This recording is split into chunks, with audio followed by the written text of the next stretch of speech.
오늘 새벽에는 고난주간 특별 새벽 기도회로 하나님께 드리면서 고린도전서 1장 18절에서 25절의 말씀으로 우리에게 주시는 말씀에 함께 은혜 받기 원합니다. 예수님께서는 십자가 상에서 7마디 말씀을 하셨는데 오늘은 내가 목마르다라는 요한복음 19장 28절에 말씀하셨습니다. 그 말씀에 보면 그 후에 예수께서 모든 일이 이미 이루어진 줄 아시고 성경을 응하게 하려 하사 이르시되 내가 목마르다라고 말씀하신 것입니다.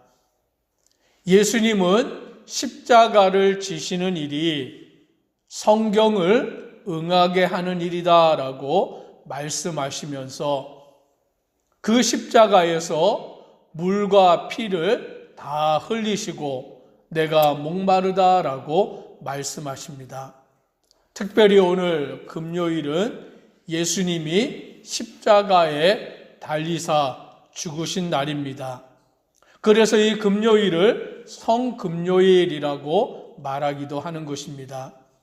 오늘 우리는 이 하루 동안 예수님이 십자가에 달려 돌아가실 때 그 당하신 고난을 묵상하며 또 우리를 위하여서 물과 피를 아낌없이 흘려주신 그것을 기억하며 내가 목마르다라고 말씀하신 예수님의 그 말씀을 기억하며 살아가는 믿음의 성도 되기를 주님의 이름으로 축복합니다. 오늘 이 십자가, 당시 십자가는 흉악한 죄인들이 당하는 형벌이었고 그 형벌 가운데 가장 무거운 형벌이 십자가의 형벌이었습니다. 로마에 반역하는 자들을 처단하기 위하여서 십자가에 못 박아 죽이는 그와 같은 형벌이 이루어졌기 때문에 당시 사람들은 십자가라는 소리만 들어도 진저리 치는 것입니다. 무서운 것입니다. 어찌 사람을 십자가에 못 박아 죽일 수 있느냐? 무서워하며 두려워하며 진저리 치며 살아갈 수밖에 없었던 것입니다. 그러나 예수님은 우리를 죄에서 구원하시기 위해서는 자기 자신이 십자가에 달려 돌아가셔야만, 십자가 위에서 물과 피를 다 흘리시는 고난을 당하셔야만 우리가 죄 가운데 구원받기 때문에 십자가에 매달리시는 그 고난을 친히 당하시는 거예요. 그 아픔과 그 고통은 우리가 상상할 수도 없는 것이죠. 우리가 일상생활을 하다가 간혹 못에 찔리는 경우가 있습니다. 못에 찔리면 얼마나 아픕니까? 그런 일도 잘 없지만 못에 찔린다든지 또는 핀셋에 찔린다든지 그러면 그 따끔함에 우리는 진저리 칠 때가 있어요. 요리를 하다가 잘못하여서 칼에 베이는 데가 있는데 그 칼에 베었을 때 얼마나 우리가 따끔하며 아프냐라는 것이죠. 제가 지금 혓바늘이 돋아가지고 이 말을 하면 그 치아에 이렇게 부딪히면서 따끔따끔한데 얼마나 그 고통이 쓰라린지 몰라요. 오늘 우리는 우리의 신체의 작은 부분들이 칼에 비이거나 못에 찔리거나 상처가 났을 때 그 아픔으로 괴로워하는 것이에요. 그런데 예수님은 채찍에 맞으셔서 온 몸에 상처가 나는데 당시 로마에서 채찍질은 그 채찍의 끝에 뼈나 갈고리를 달아가지고 채찍질을 하면 그 채찍이 온몸을 휘감아서 그 뼈나 갈고리가 몸에 붙는 것이죠. 다시 그걸 당기면 살점이 뜯어나면서 몸에 살점이 뜯어날 때 안에 뼈까지 보이게 되는 그런 고통을 당하는데 온몸에 채찍질을 당하니까 그 살이 다 너덜너덜해지고 피가 나오고 뼈가 드러나고 말할 수 없는 고통을 당하는 것이죠. 그와 같은 몸에 십자가의 못을 박히니 그 양손과 양발의 대못에 박혔을 때 그 고통은 말할 수 없는 거예요. 뼈를 뚫고 들어가서 그 사람의 손과 발을 나무에다가 못 박으니 그 고통을 이루 말할 수 없는 것이죠. 그리고는 십자가에 높이 매달았을 때 그 몸에 힘이 빠지면서 그 몸이 축 처지면 갈비뼈가 심장을 압박하여서 숨을 제대로 쉴 수 없으니까 다시 자기의 몸을 끌어올려야만 숨을 쉽니다. 그러면 자기의 몸을 끌어올려야 되는데 몸을 지탱하고 있는 것은 못 박힌 손과 양발밖에 없으니 또 그 고통을 참으면서 자기의 몸을 끌어올리고 숨을 쉬고 또 다시 처지고 그 일을 반복하다가 결국에는 십자가에서 물과 피를 다 흘리고 죽을 수밖에 없는 거예요. 그러니 예수님은 말씀하시기를 내가 목마르다라고 외치시면서 성경의 모든 것을 응하게 하기 위하여 자기의 몸을 십자가에 내어주심으로 온전히 우리를 위해서 죽으시는 것입니다. 그러나 이 십자가의 도는 당시의 사람들에게는 어떻게 여겨졌느냐? 미련한 것이다라고 여겨졌다라는 거예요.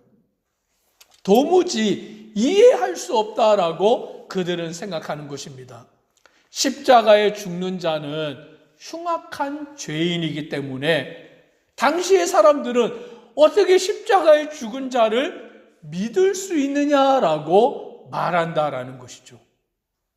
너희가 믿는 예수라는 사람은 죄인으로 십자가에 죽었는데 죄인으로 십자가에 죽은 자를 어떻게 구주라고 믿을 수 있느냐? 어떻게 신이라고 믿을 수 있느냐? 그건 도무지 가당치도 않은 말이다라고 당시의 사람들은 말하는 것입니다. 22절로 23절 우리가 같이 한번 읽어보겠습니다. 유대인은 표적을 구하고 헬라인은 지혜를 찾으나 우리는 십자가에 못 박힌 그리스도를 전하니 유대인에게는 거리끼는 것이요 이방인에게는 미련한 것이로되. 오늘 예수 그리스도가 십자가에 못 박히신 것, 이것이 유대인에게는 거리끼는 것이다 라고 말합니다. 왜냐하면 유대인들은 구약 성경에 보면 나무에 달린 자마다 저주를 받았다라고 말씀하시는 구약의 말씀을 그들은 알기 때문이에요. 나무에 달린 자마다 저주를 받은 자다. 그러니 예수 그리스도께서 나무에 달렸으니 저주를 받은 자다라고 그들은 생각할 수밖에 없었던 것입니다.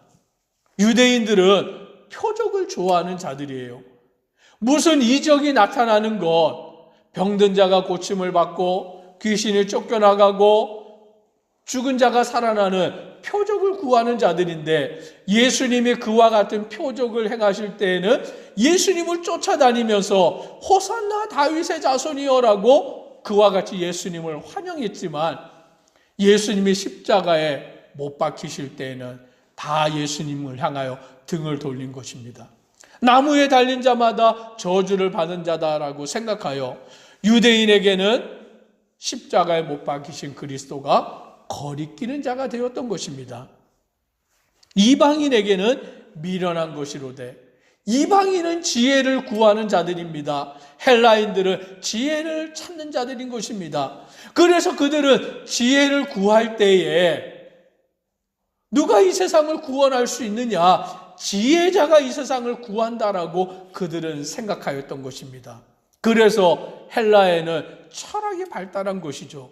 그런데 예수 그리스도는 흉악한 죄인으로 십자가에 못 박혔다라고 그들은 생각하였기 때문에 십자가는 그들에게 환영할 수 없는 내용이었던 것입니다.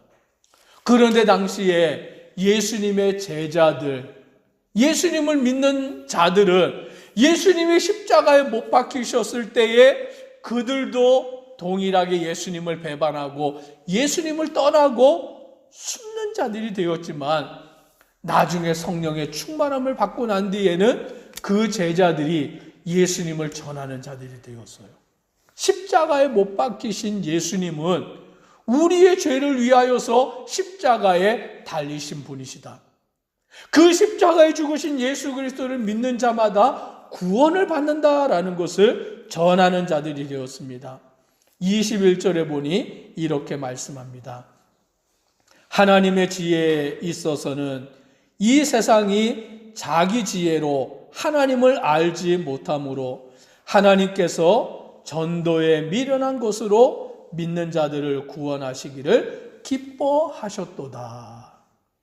오늘 세상의 사람들은 자기의 지혜로 하나님을 도무지 알 수 없고 믿을 수 없는 거예요. 자기의 지혜로는 도무지 십자가에 달려 죽은 예수를 믿을 수 없는 것입니다. 예수님을 하나님의 아들로 영접할 수 없어요. 하나님이 인간의 몸으로 오시고 인간의 몸으로 오셨다가 십자가에 죽으셨다라는 것이 이해가 되지도 아니하고 받아들일 수도 없고, 유대인들은 그 십자가는 나무에 달린 자는 저주를 받은 것이니 거리끼는 것이 될 수밖에 없고, 도무지 예수를 그리스도로 영접할 수 없는데, 하나님은 우리에게 어떻게 구원의 은혜를 주셨느냐? 전도에 미련한 것으로 믿는 자들을 구원하기를 기뻐하셨다라는 거예요. 다른 방법이 없다라는 것이죠. 우리가 예수 그리스도를 전하는 길밖에 없는데, 어떠한 예수 그리스도를 전하느냐?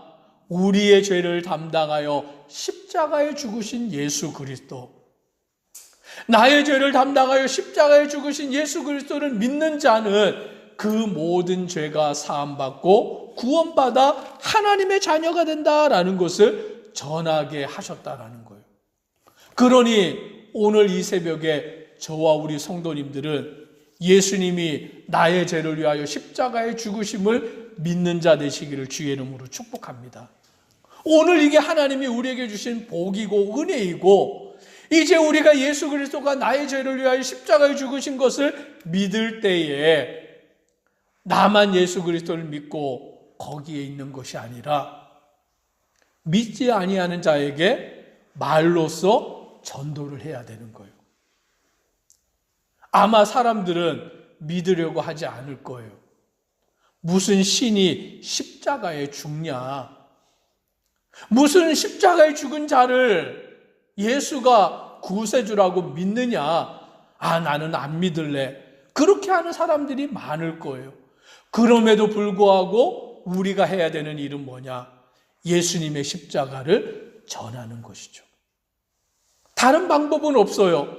예수님이 나의 죄를 위하여, 예수님이 우리의 죄를 위하여 십자가에 죽으셨는데, 십자가에 죽으신 예수님을 믿어야만 구원을 받는다. 죄가 사함받고 하나님의 자녀가 되고 천국에 들어간다. 이 복음을 전하는 것, 하나님은 구원의 길을 그 복음을 전함으로, 그 복음을 듣는 자가 믿음으로 구원받게 하시는 길 외에는 다른 길을 우리에게 주지 않으셨다라는 거예요. 먼저 믿은 자가 전도하고, 전도함을 통하여 믿은 자가 예수 그리스도를 믿음으로 하나님의 자녀가 되는 그와 같은 일을 우리에게 주셨는데, 24절에 보니 이렇게 말씀합니다. 같이 함께 읽습니다. 오직 부르심을 받은 자들에게는, 유대인에게나 헬라인에게나 그리스도는 하나님의 능력이요 하나님의 지혜니라. 오늘 부르심을 받은 자, 그는 유대인이 되었든지 이방인이 되었든지 그것은 중요하지 않습니다. 누구나 예수 그리스도의 부름을 받은 자들에게는 그리스도는 하나님의 능력이요 하나님의 지혜다라고 말씀합니다. 여기서 말하는 그리스도는 십자가에 죽으신 그리스도를 말씀합니다. 오늘 우리는 예수님의 십자가가 부끄러운 것이 아니라, 예수님의 십자가는 나의 죄를 위하여 죽으신 것이고, 예수님의 십자가의 죽으심으로 말미암아 우리가 구원을 받았다라는 사실을 알 때에 25절에 하나님의 어리석음이 사람보다 지혜롭고 하나님의 약하심이 사람보다 강하다라고 말씀합니다. 오늘 우리는 하나님의 행하신 일을 기억하고 믿고 의지하고 십자가에 죽으신 예수 그리스도만을 따르는 믿음의 성도 되기를 주의 이름으로 축복합니다. 기도드리겠습니다.